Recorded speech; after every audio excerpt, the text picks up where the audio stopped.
Nigeria's government still seeks support to defeat the Boko Haram insurgents, who the president says are receiving backing after pledging allegiance to the Islamic State IS. The president has returned to the country after high-level talks with the President of the United States, Barack Obama, on the sidelines of the 70th United Nations General Assembly. Some say the meeting is a step closer to understanding the importance of tackling Boko Haram by an exclusive approach backed by the United Nations member countries. What do you think? Tweet at us right now. It's prime time. In Lagos, Nigeria, data feeds all coming in one place. Simultaneously, we'll focus on a few of them. The long wait slowly comes to an end. The ministerial list will undergo scrutiny by the Senate as it carries out its due diligence before the nominated ministers are okayed. What will this mean to the people of Nigeria? What if there are oppositions to some of the names nominated? I can only imagine. One of the portfolios we know will be headed by the president himself. That's the Ministry of Petroleum Resources. What a mix as Nigeria marks another year of independence. Boko Haram becomes brutal, poisoning water sources. No one has died, but cattle have drank from poisoned streams and hundreds have died already.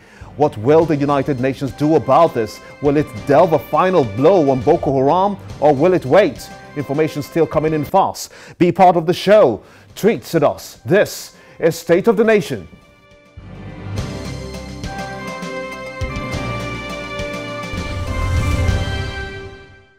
You're watching State of the Nation. I'm Gimba Umar. Right behind me, information still coming through. Channelstv.com, youtube.com/channelsweb. Tweet at Gimba003. Let's get your thoughts on the subject. 55 years ago, Nigeria attained independence, a sign of great things to come for a young country. The founding fathers had, at their own time, in their address to the nation, talked about a vibrant country full of opportunities. The same is still the tale today. The President Muhammadu Buhari, in his independence speech on October 1st this year, touched on government's intent to defeat Boko Haram, among other issues. He mentioned. Let's shift our focus to some of the pending issues that are developing in Nigeria at the moment. Talking about insurgency in the northeast, what the nation is facing at the time. Right now, we're being joined on State of the Nation by Colonel Rabi Abubakar. I want to thank you so much indeed for coming on State of the Nation. Let's begin with Mr. President's speech at the United Nations General Assembly. He has said that Boko Haram and indeed ISIS should be tackled from the root cause. How positioned are you, and what do you think the United Nations will be taking as its next step? Well, let me begin by saying that Boko Haram is not in any way having any inclination with the religious or Islamic doctrine. What Mr. President has said, he said it at a global level. We in the military is doing our own actions. We're coordinating. Having known that Boko Haram is just an organization that continuously to inflict unnecessary terror on the citizens of this great country. The collective effort against the terrorists world over is one of the requirements upon which you deal with such groups, be it Boko Haram, ISIS, and what have you. We come to realize that it is only when you internationalize the efforts of nations that you can win the war on terror.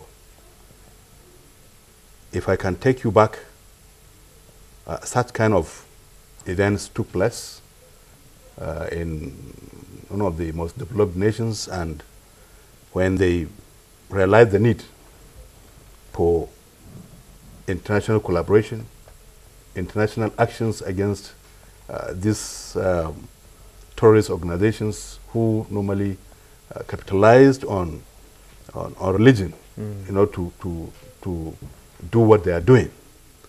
And we have seen how successful such efforts have been. So at a local level or a national level here, we are not just fighting the terrorists in isolation. We have gone far to collaborate with our neighbors countries, like through what we call Lake Chadian basin countries, comprising Chad, Cameroon, Nigeria, Niger, and Benin as a member, and through these collaborations, a lot of pledges were made, and as I'm speaking with you, we have raised the 8,700 troops from these countries, which are to be deployed mainly along the borders of our country with other Lake Chadian basin countries. And so far so good. This internationalization of efforts has always been one of the major requirements in fighting insurgency, having known that you cannot fight insurgency in isolation. No nation ever succeeded in fighting terrorist group in isolation. So I think the combination of these efforts will go a long way in not just defeating them, but eradicating this kind of thing. Just of recent, the Chief of Defense Staff have made trips, to Chad, where he attended the Chief of Defense Staff joint meeting there. And one of the areas they agreed to work on is this issue of contributing troops, so that there will be that blockage, and denying the terrorists from having the logistics supply, which hitherto they used to do. And so far so good. And even he was in, CDS was in, Chief of Defense Staff was in Dakar just of recent. And it's because of, all these concerted efforts that we're making, the successes we're making, despite some loophole, some actions from the terrorists, which is normal. Like we have been,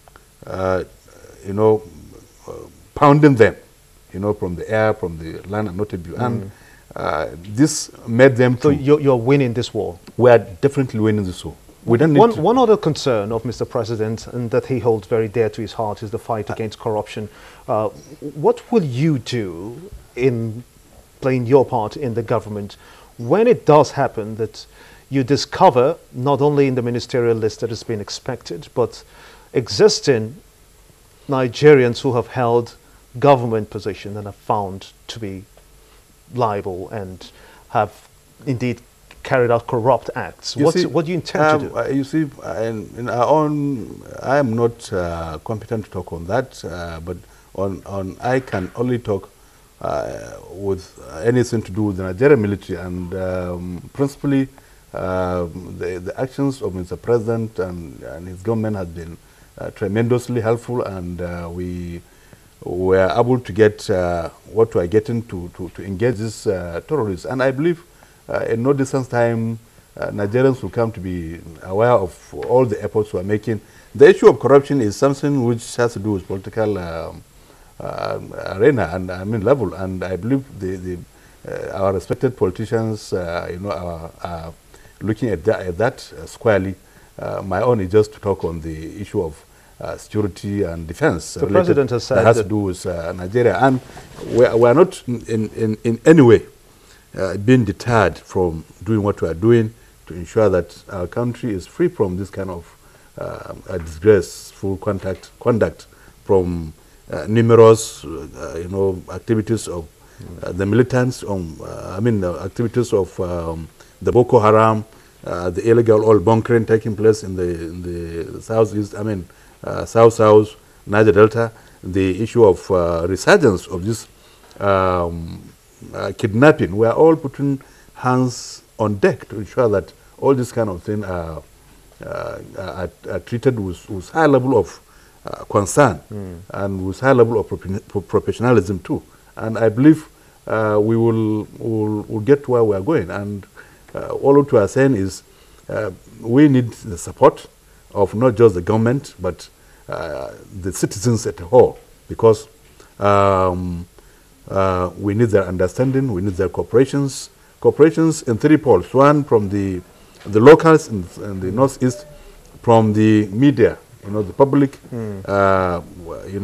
That's why I'm here too, to ensure that I collaborate with you, go into synergy, and inform us or inform you on the need for us to report, things with some level of. I'm afraid that that's where we're going to have to leave it. Not just. I'm afraid that that's where we're going to have to leave it at this time. I want to thank you so much indeed, Colonel Rabi Abubakar, for speaking to us on the State of the Nation. Thank you very much. We're going to go on a short break now. When we come back, we have more coming your way. Stay with us. This is State of the Nation.